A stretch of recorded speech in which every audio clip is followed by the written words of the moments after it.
The massive alien ship appeared in Earth's sky like a dark metal mountain floating among the clouds. Admiral Vextar stood on the bridge of his dreadnought Eternal Dominion and watched the small blue planet below with satisfaction. His sensors showed primitive technology, basic fusion engines, and simple kinetic weapons. This would be another easy conquest for the Zephyrian Empire. Captain Jake Miller pressed his face against the viewport of the Earth defense ship Liberty and whistled softly.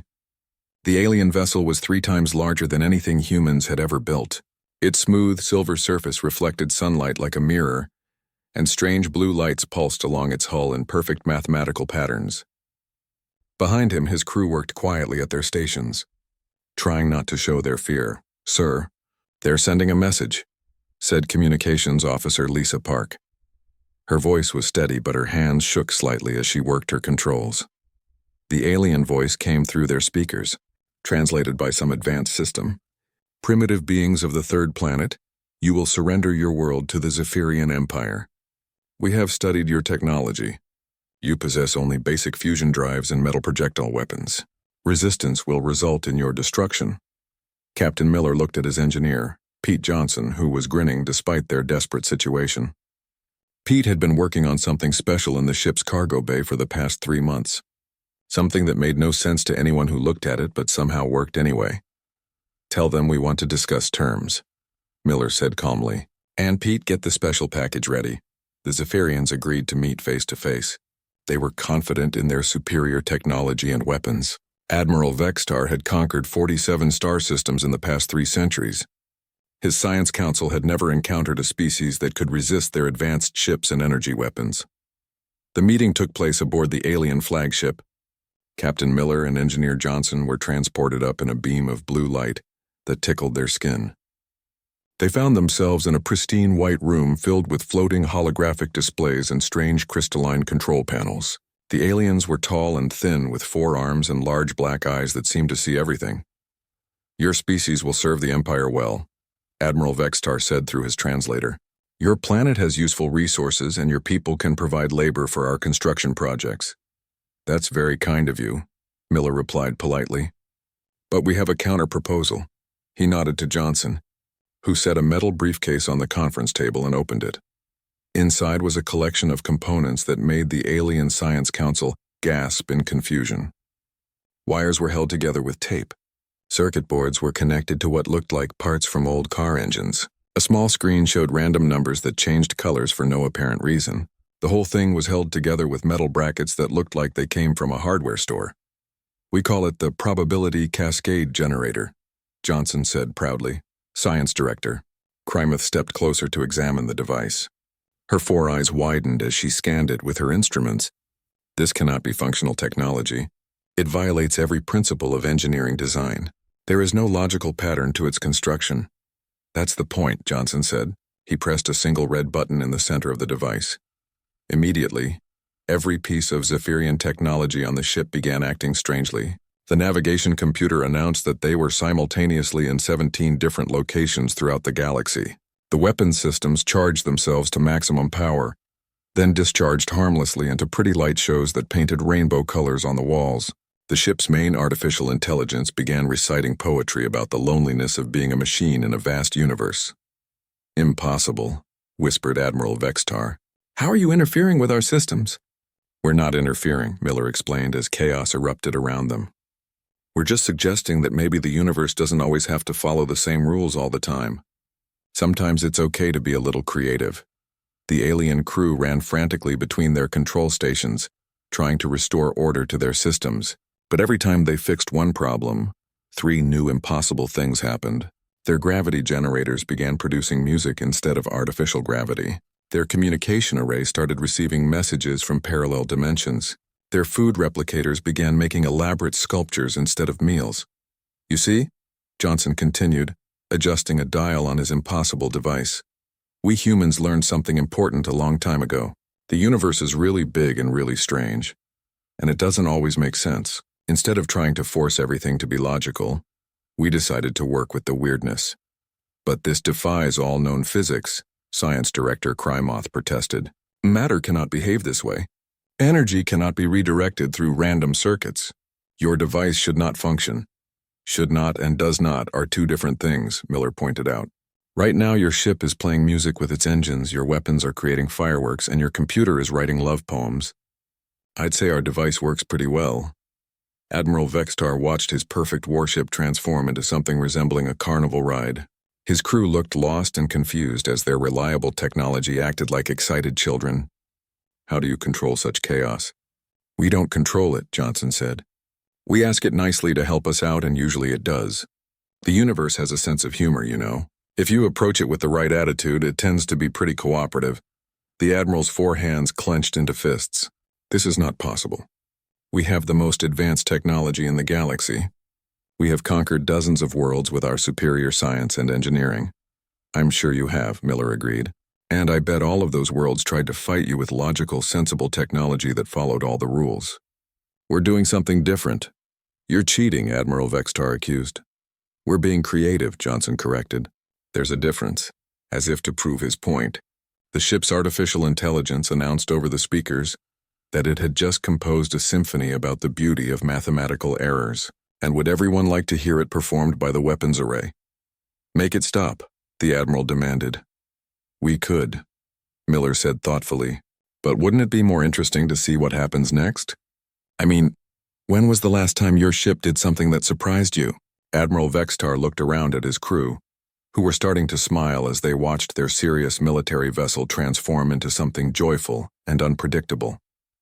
For the first time in his long military career, he didn't know what would happen next. Perhaps, he said slowly, we should discuss new terms for this negotiation. 3 days passed since the strange meeting aboard the alien flagship. Admiral Vextar felt embarrassed and angry about what happened to his perfect warship. The humans had made his advanced technology act like broken toys. His pride demanded revenge, and his military training demanded victory. He sent emergency messages across space to call the entire Zephyrian Third Fleet to Earth. 50 massive warships arrived in the small solar system like metal mountains blocking out the stars. Each ship was 3 times larger than anything humans had ever built. Their hulls gleamed silver in the sunlight, and strange blue lights pulsed along their surfaces in perfect mathematical patterns. The alien fleet arranged itself in textbook formation around Earth, weapons charged and ready for battle. Commander Amy Roberts sat in her fighter cockpit and whistled softly as she watched the enemy fleet take position. Her ship was called the Scrappy Dog, and it looked exactly like something built in a backyard garage. The hull was made from different pieces of metal welded together with visible seams. Wires hung outside the ship like colorful hair. The engine was actually a modified car motor that somehow pushed her through space faster than ships that cost billions of dollars. Amy had been a test pilot before the aliens arrived. She was used to flying experimental aircraft that behaved in unexpected ways. Her job was to take machines that shouldn't work and make them fly anyway. Now she faced the biggest test of her career. Earth Defense Command, this is Scrappy Dog reporting for duty, Amy said into her radio. I can see 50 alien ships out there all lined up pretty as you please. They look like they came straight out of a military academy textbook. Copy that, Scrappy Dog, came the reply from General Frank Davis back at headquarters. Remember what we learned about their targeting systems. They expect logical flight patterns and sensible tactics. Give them something that makes no sense at all. Amy grinned and pushed her throttle forward. The Scrappy Dog shot toward the alien formation like a drunk comet. Instead of following normal attack patterns that any military pilot would use, she began flying in loops and curves that violated every rule of space combat. She spun upside down for no reason, flew backward while shooting forward, and occasionally stopped in the middle of battle to look at the pretty view of Saturn. The Zephyrian interceptors tried to follow her movements, but their sophisticated computers couldn't predict what she would do next. Every time their targeting systems calculated where she should be in the next second, Amy did something completely different. She used the moon's gravity to fling herself in impossible directions, flew through an asteroid field while spinning like a top, and at one point actually waved at the enemy pilots as she passed their cockpits. Their targeting computers are having breakdowns, Amy reported cheerfully. Every time I do something that doesn't make sense according to their flight manuals, their systems freeze up and display error messages. More human ships joined the battle, each one stranger than the last. The Independents appeared in 3 different places at the same time while attacking a Zephyrian dreadnought from angles that shouldn't exist. The Boston Tea Party fired weapons that arrived before they were actually shot, causing enemy ships to dodge attacks that hadn't happened yet. Back on Earth, General Davis watched his tactical screens with growing amazement. Human vessels were flickering across the battlefield like ghosts. They appeared out of nowhere, struck impossible blows against the enemy, then vanished before return fire could reach them. "Sir," reported tech specialist Maria Santos, "the Lucky Break just deployed what they call a confusion missile. The missile got lost on its way to the target, stopped to ask an asteroid for directions, and somehow ended up hitting the enemy cruiser from inside their own protective shields." "How did it get inside their shields?" General Davis asked. According to the missile's navigation log, it apologized for the inconvenience and asked politely if it could come inside. Their shield generator apparently said yes and opened a door. Dr. Helen Chang stood at her science station surrounded by instruments that looked like they had been built by someone who had never seen a proper laboratory. Lights blinked in patterns that made no sense. Displays showed information in colors that changed randomly, and one screen simply showed a smiley face with the words "Everything is working great" written underneath. "General, the Rolling Thunder reports successful deployment of their backwards time cannon," Dr. Chang announced. "They fired a shot that traveled into the past and destroyed an enemy ship yesterday, but the enemy didn't notice because the shot hadn't been fired yet." "That should be completely impossible," General Davis said. "Yes, sir, but it happened anyway. The enemy ship that got destroyed yesterday is now sending confused messages, asking why they suddenly don't exist anymore." Aboard the Zephyrian flagship Eternal Dominion, Admiral Vextar stared at his tactical displays in growing panic. His beautiful battle formation was being torn apart by ships that looked like flying junk piles, using weapons that made no scientific sense, and employing tactics that violated every principle of military strategy. "Give me a status report," he demanded from his tactical officer. "Sir, the human vessel called Chaos Theory has activated something they call a reality anchor generator. 3 of our cruisers are now stuck in what appears to be a pocket dimension, where everything is painted bright pink and gravity flows sideways. How do we get them back?" "They're trying to navigate by asking local space dust for directions, sir. The space dust seems to be giving them helpful advice, but it's all in a language our computers don't recognize." Another officer approached carrying a datapad that was sparking and making small whimpering sounds. "Admiral, our energy weapons are malfunctioning. When we fire at the human ships, our beams often miss completely, then apologize for the inconvenience and offer to help with engine repairs." "Our weapons are apologizing to the enemy?" "Yes, sir. The beam that missed the ship called Underdog actually asked if they needed any maintenance work done.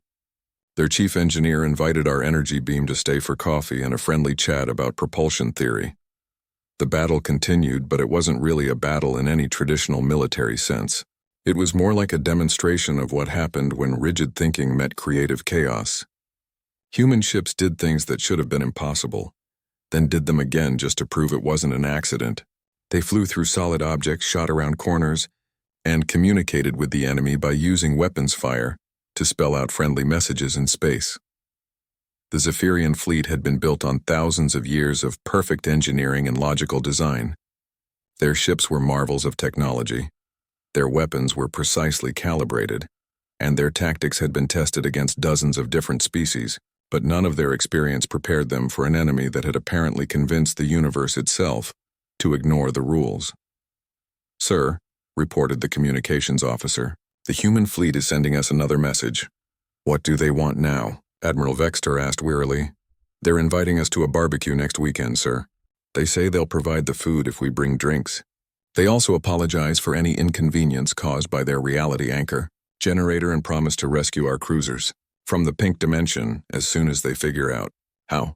Admiral Vextar looked out at the impossible human fleet. Ships that defied logic were defeating his magnificent war machines through sheer stubborn refusal to follow any sensible rules.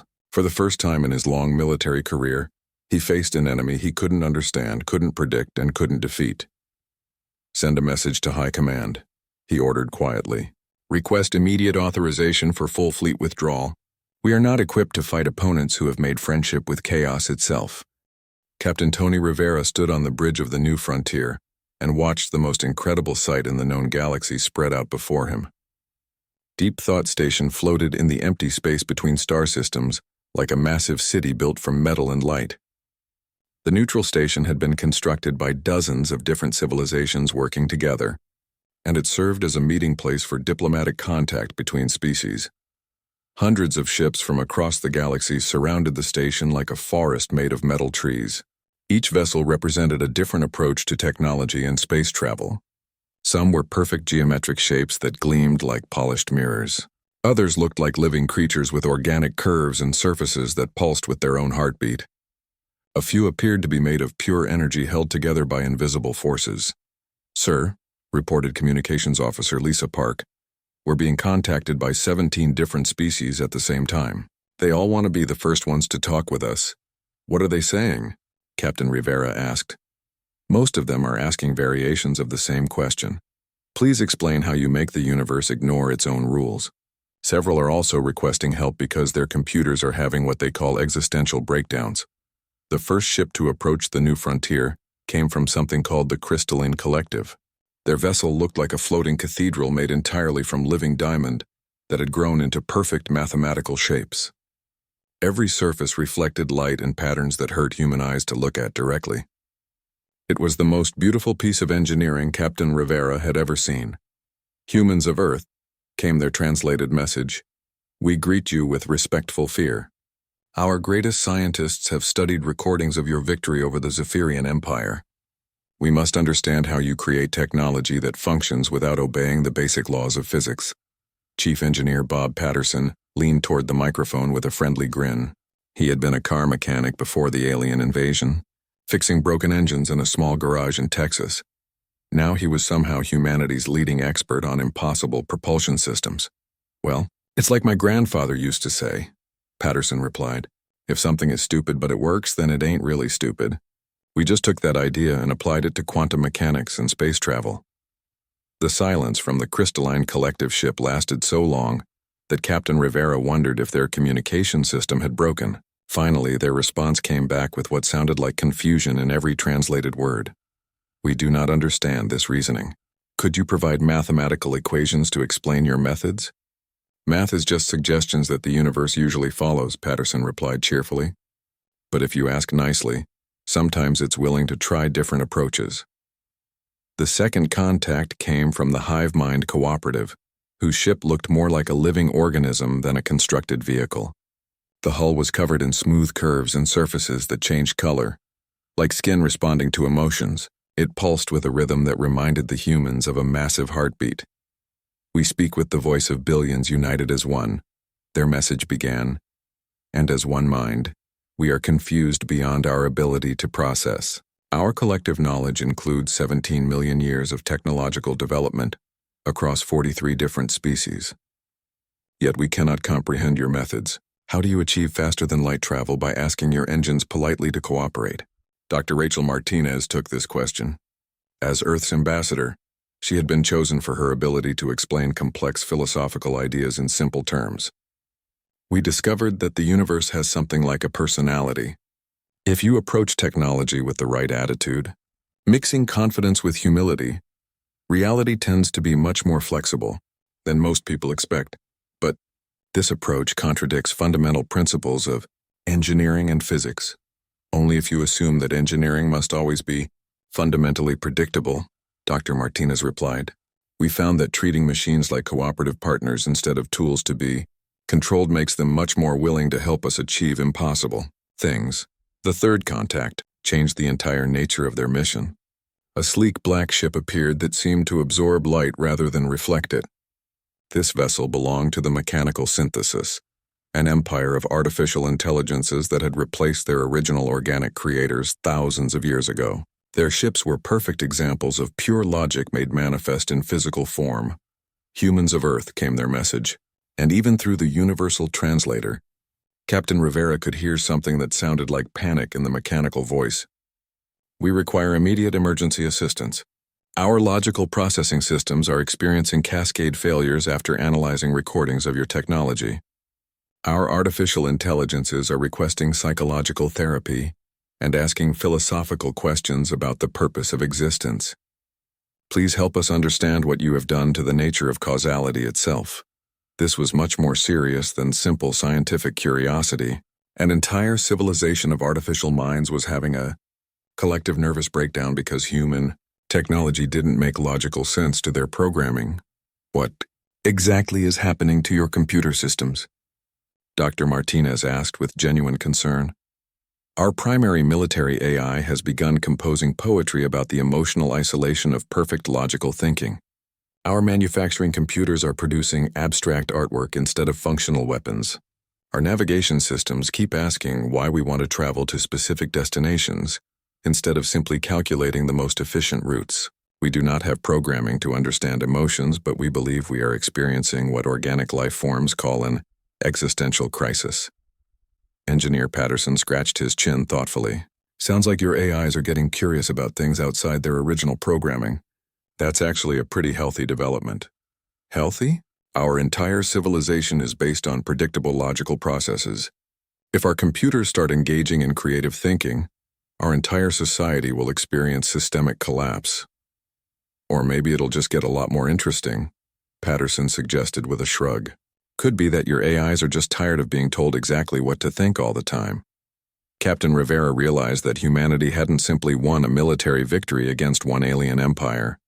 They had accidentally started a galaxy-wide technological and philosophical revolution that was spreading from world to world. Every civilization that tried to understand human methods was having their most basic beliefs about reality challenged and changed. "Sir," reported the communications officer, "we're now receiving messages from 47 different species. Most are requesting emergency scientific conferences. The academic corps is sending panicked reports that their students are getting correct answers on advanced physics examinations by drawing pictures of cats and writing explanations like, because the universe thinks it's funny, instead of showing mathematical work. And, those answers are actually correct?" Captain Rivera asked. "According to their professors, yes, which is what's making them panic." Dr. Martinez reviewed the flood of messages continuing to arrive at their ship. Some were desperate requests for help from civilizations whose technology had started malfunctioning after being exposed to human methods. Others were excited invitations from species that wanted to learn how to make friends with chaos and unpredictability. A few were formal complaints from governments that accused humans of irresponsible conduct with fundamental forces of nature. "We have a serious situation developing," she announced to the bridge crew. "Half the galaxy wants to learn our technology, and the other half wants to ban it because exposure to our methods is making their own systems behave unpredictably." "What kind of unpredictable behavior?" Captain Rivera asked. "The Logical Consortium reports that their computers have started making jokes during serious calculations. The warrior clans say their weapons keep asking if there isn't a more peaceful way to solve conflicts before firing. The academic corps' research libraries have begun recommending books based on emotional compatibility rather than subject matter relevance." Engineer Patterson chuckled. "Sounds like the universe is having a good time with all these changes." The New Frontier continued its approach to Deep Thought Station, where an emergency session of the Galactic Council was about to begin. Representatives from hundreds of worlds were gathering to decide how to handle what historians would later call the Great Awakening, as civilizations across the galaxy discovered that reality was far stranger and more cooperative than they had ever imagined. The Grand Assembly Hall of Deep Thought Station had never hosted a meeting like this one in its 1,000-year history.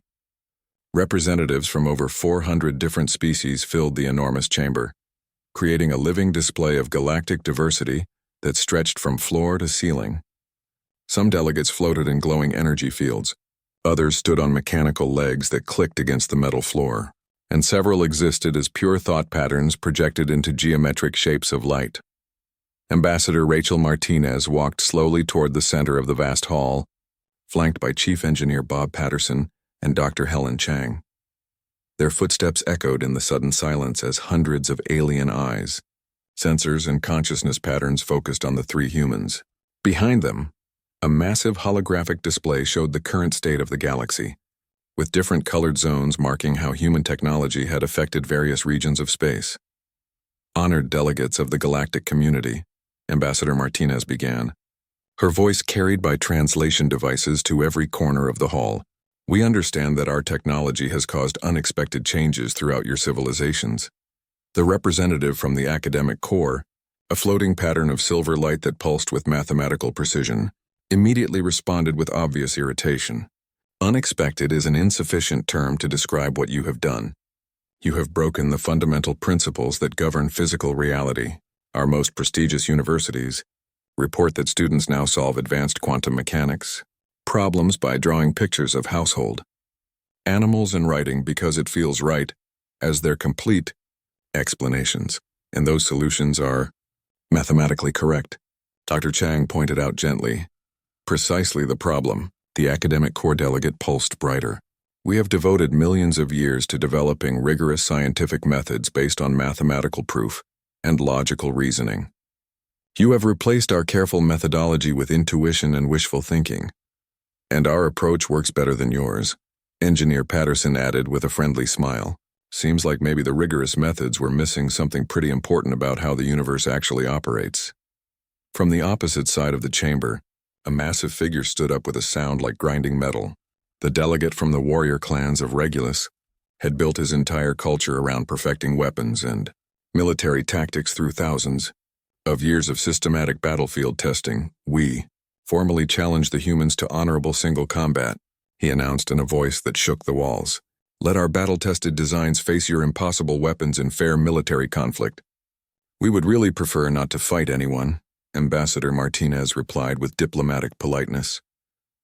The last time we tested our weapons in what we thought was a controlled environment, we accidentally created a black hole that sent personalized thank you messages to every star it didn't consume before apologizing and dispersing itself peacefully.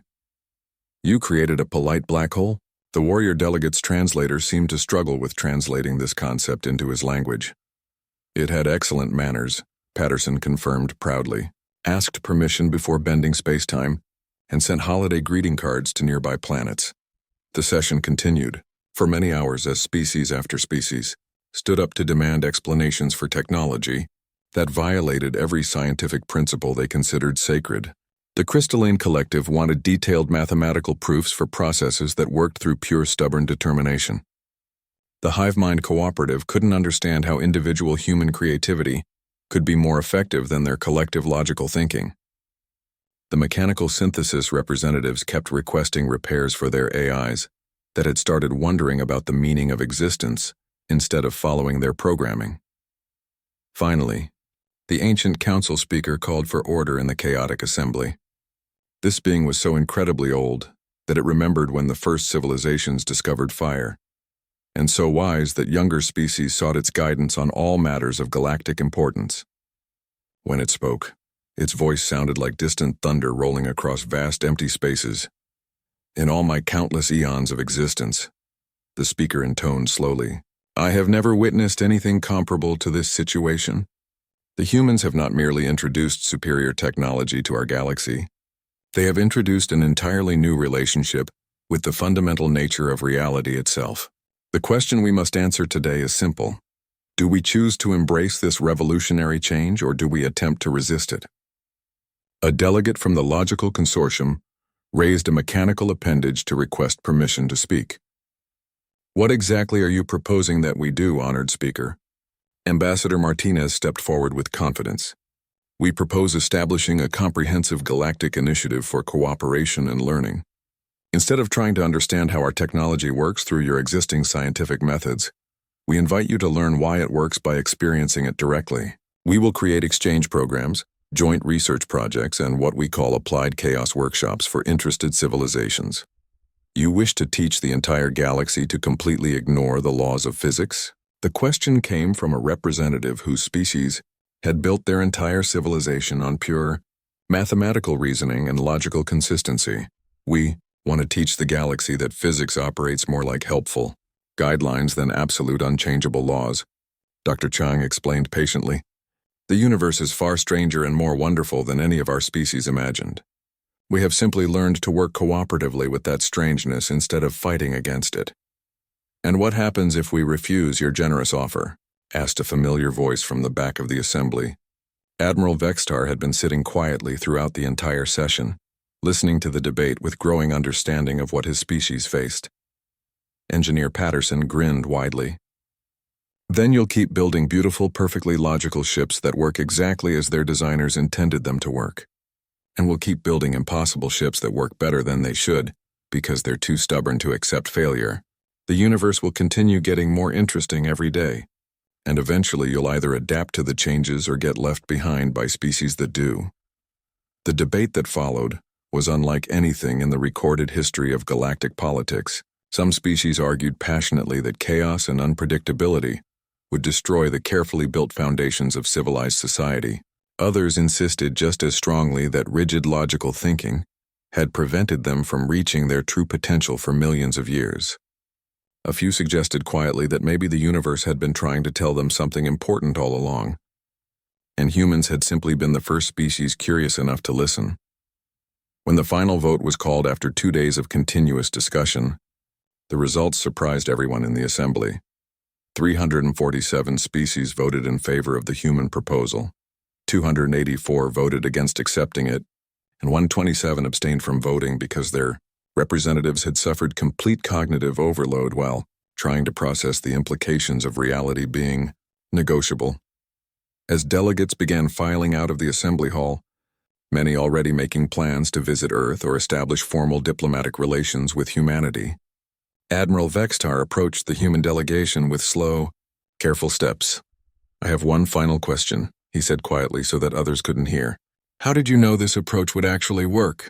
How did you know the universe would cooperate with your impossible technology?" Ambassador Martinez smiled warmly.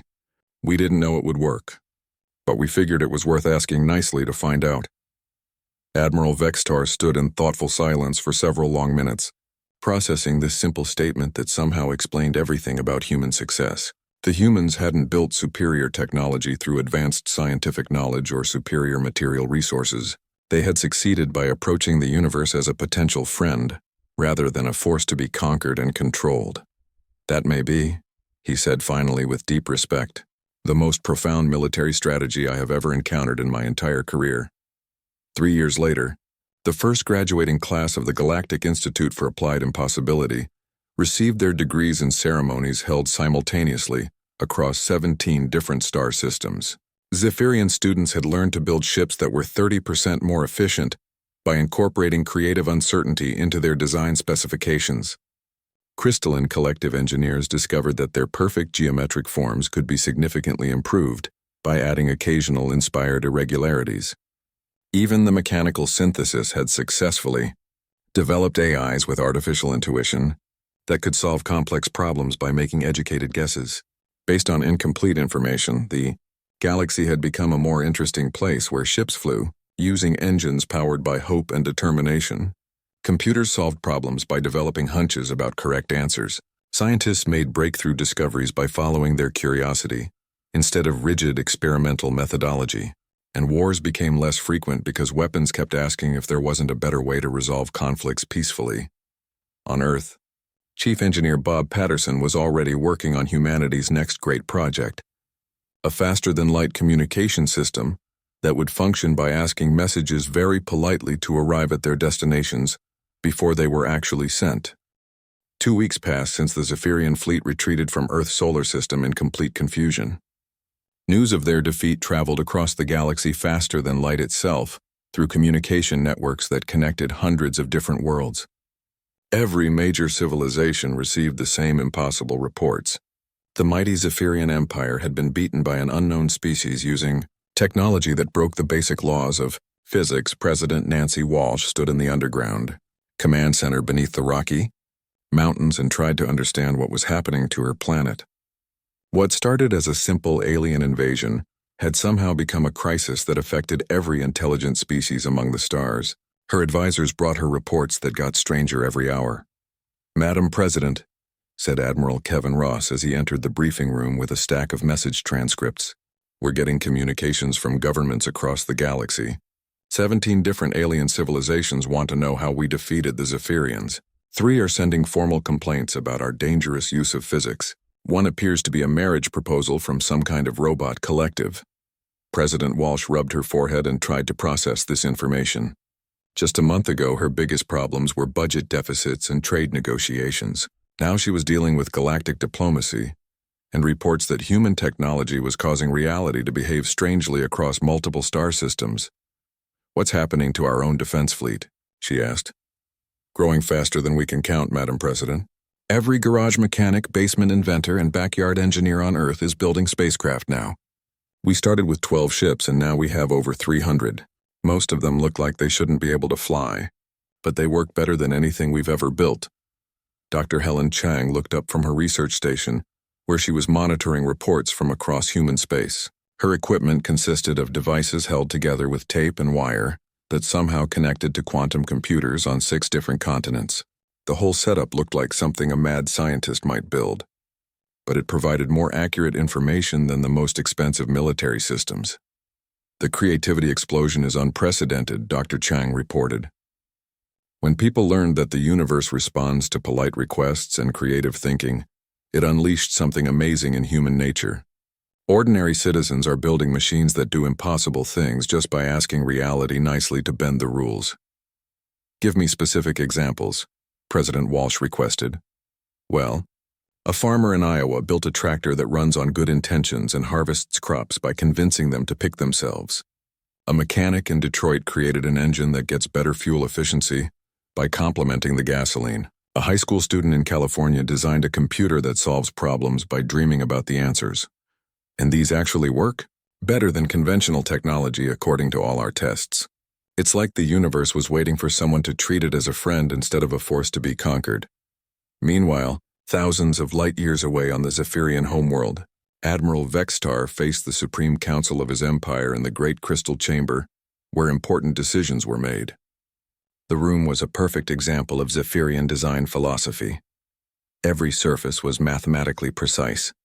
Every angle was calculated for maximum efficiency, and every decoration followed strict geometric patterns. Explain your failure, commanded Supreme Counselor Zarthek.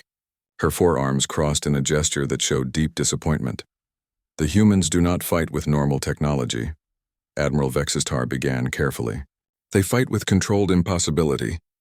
Their ships are powered by optimism, spare parts, and what our computers describe as weaponized stubbornness. That is not a scientific explanation. Science does not seem to apply to human methods, Supreme Counselor. They have somehow convinced the fundamental forces of nature to cooperate with them instead of following predictable rules. Science Director Krymuth stepped forward carrying a data crystal that flickered with unstable light. Our research teams have studied recordings of human technology for days without rest. We have concluded that they operate using what they call the chaos doctrine. Explain this doctrine immediately. Instead of fighting against entropy and randomness, they embrace these forces as allies. They build machines that should not function, then ask the universe very politely to make them work anyway. This approach appears to be more effective than our perfectly engineered systems. Supreme Counselor Zarthek's large black eyes showed confusion and growing concern. You are telling me that politeness is more powerful than advanced engineering? Not politeness alone, Krymuth clarified quickly. Politeness combined with complete willingness to ignore the difference between possible and impossible. Their entire civilization operates on pure confidence and recycled optimism. The council chamber fell silent as the implications of this report sank into their logical minds. For thousands of years, Zephyrian society had been built on the principle that perfect understanding led to perfect control. They had conquered dozens of worlds by applying superior logic and flawless technology. The idea that chaos could be more effective than order challenged everything their species believed about the universe. What are our available options? The Supreme Counselor asked after several minutes of uncomfortable silence. We could attempt to copy their technology, suggested Admiral Vextar. Our engineers have tried this approach already. Every time they build something illogical, it fails to work because they know it should fail. Human technology appears to function only for beings who genuinely believe that impossible things are just difficult things that haven't been asked properly yet. Then we will fight them using conventional military force. We tried that strategy as well. Their ships avoid our attacks by flying in patterns that make our targeting computers request emotional counseling. Our most advanced artificial intelligences have begun writing poetry about loneliness and asking philosophical questions about the meaning of existence. Back on Earth, Captain Tony Rivera prepared his ship for humanity's first diplomatic mission to meet other galactic civilizations. His vessel was called the New Frontier, and it represented the best of human impossible engineering.